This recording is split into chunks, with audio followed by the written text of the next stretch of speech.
दोनों ही पहलवान तैयार। रेफरी द्वारा कुश्ती की शुरुआत कर दी गई है।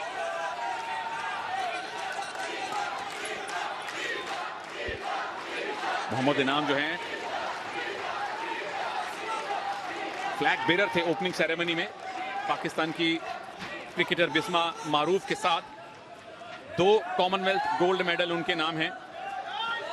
लेकिन दीपक पुनिया, इनकी हालिया फॉर्म कैसी है कृपा जी? बहुत ही बेहतरीन है। मुझे लग रहा है दीपक पुनिया अगर शुरुआती दौर से ही यानी लगातार चलते रहेंगे, देखिए बहुत बेहतरीन प्रदर्शन करने वाले हैं दीपक पुनिया। ये झटका दिखाता है दीपक पुनिया का पहला ही झटका, जिसमें गदड़ से लंबे पड़ गए, लेकिन उतनी ही चपलता से पाकिस्तान के पहलवान खड़े भी हो गए। तो ये फिटनेस दिखाती है दोनों ही पहलवानों की कि किस लेवल की ये कुश्ती हो रही है। भारत और पाकिस्तान का फाइनल है। स्टेडियम में समर्थन पूरी तरह से दीपक पुनिया के साथ है।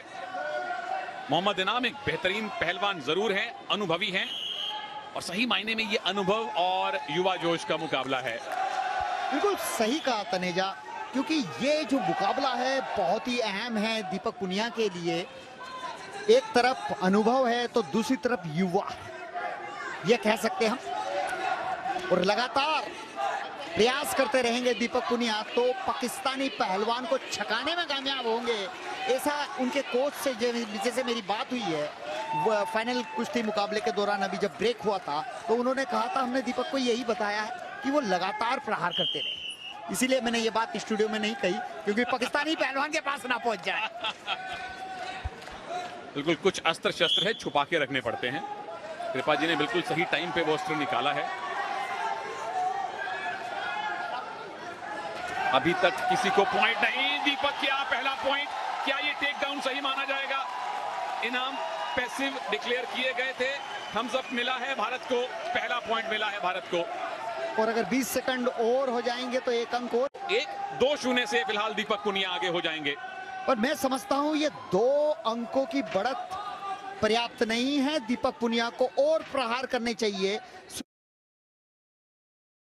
शुरुआती 3 मिनट में ही अंक इतने बटोर ले कि आगे के जो 3 मिनट है उसमें भी पाकिस्तानी पहलवान के होश उड़ा देने चाहिए, क्योंकि स्टेमिना कम है। बिल्कुल स्टेमिना दीपक में ज्यादा है, क्योंकि ज्यादा युवा हैं। मेडल मोहम्मद इनाम के पास ज्यादा हैं, लेकिन यहां से संभवतः दीपक के अब मेडल्स, गोल्ड मेडल की संख्या बढ़नी शुरू होगी।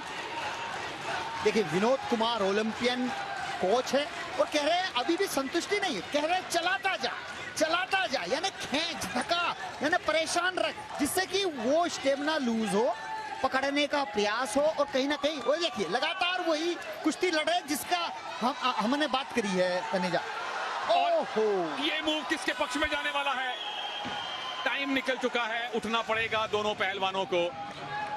करीबी मुकाबला, लो स्कोरिंग फाइनल, लेकिन दीपक पुनिया ने एक करके 2 अंक बटोरे और 2-0 से आगे हैं, अपने से कहीं अनुभवी इनाम के सामने।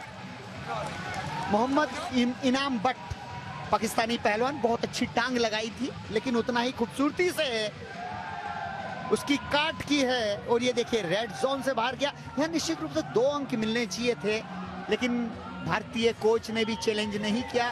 शायद इसलिए नहीं किया कि कुश्ती के शुरुआती दौर में ये हो गया चैलेंज लॉस ना हो, तो कहीं ना कहीं ऐसी स्थिति में चैलेंज नहीं भी करते हैं। बिल्कुल 2 पॉइंट की लीड घट के 1 की भी रह सकती थी अगर चैलेंज का फैसला दीपक के विरोध में आता तो। चलिए, भारत के फिलहाल गोल्ड मेडल हैं 8। यहां जीते तो 9 गोल्ड मेडल हो जाएंगे। स्कॉटलैंड को चुनौती देना, स्कॉटलैंड को पीछे छोड़ देगा भारत मेडल्स टैली में अगर दीपक ये गोल्ड लाते हैं तो।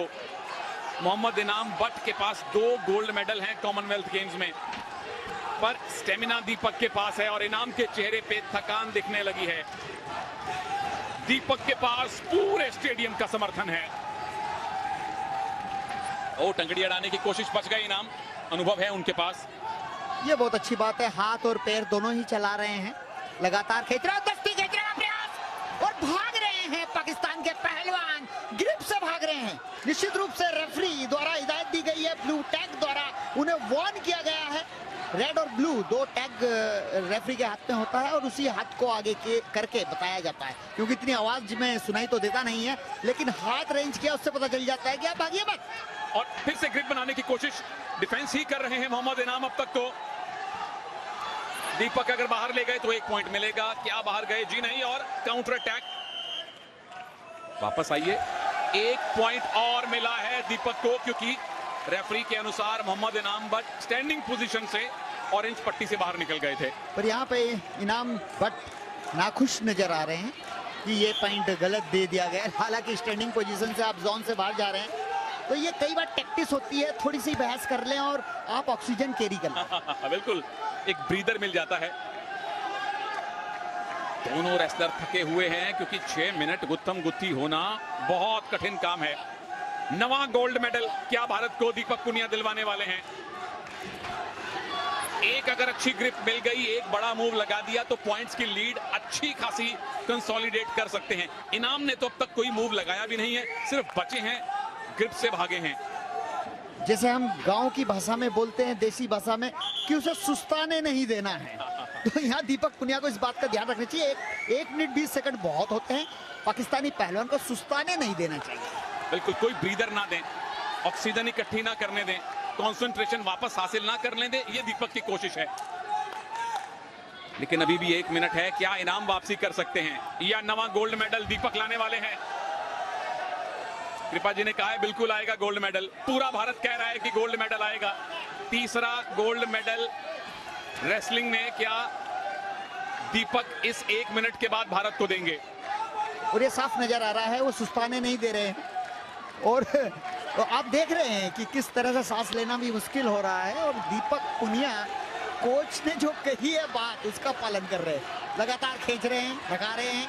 वो देखिए, हाथ अड़ाकर टाइम पास करना चाहते हैं।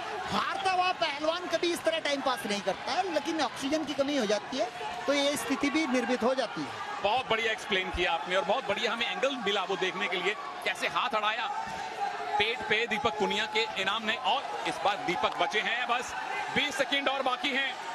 इनाम अब डेस्परेट हो रहे हैं कि एक मूव लगाएं, पर दीपक मूव नहीं लगाने दे रहे।